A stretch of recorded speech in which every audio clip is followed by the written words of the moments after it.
अलिकति हेल्प गरिदिनु न भन न यसमा टायर पनि पम्चर रहेछ हो मेरो टायर लाग्छ लाग्छ नि त हालिदिनु न यता हालिदिनु यही पछाडि चाहिँ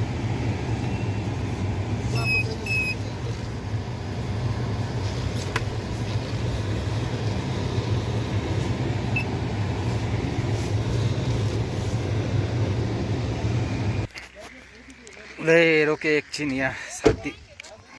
लो हाम्रो यहाँ एकजना साथीको टायर पम्चर भएछ टायर दिनु अरे अब के गर्नु दिइराख्नु पर्यो होला नि नदी त हुँदैन कहाँ गयो साथी खोल न खोलौँ खोलौँ खोलौँ खोलिदिउँ खोलिदिउँ अब थ्याङ्क यू त किन फर्किहाल्छ टायर दुःख सुख काम लाग्नु पर्यो अब दिनु पर्यो नि टायर अब गान्तोक गएर माग्नु पर्यो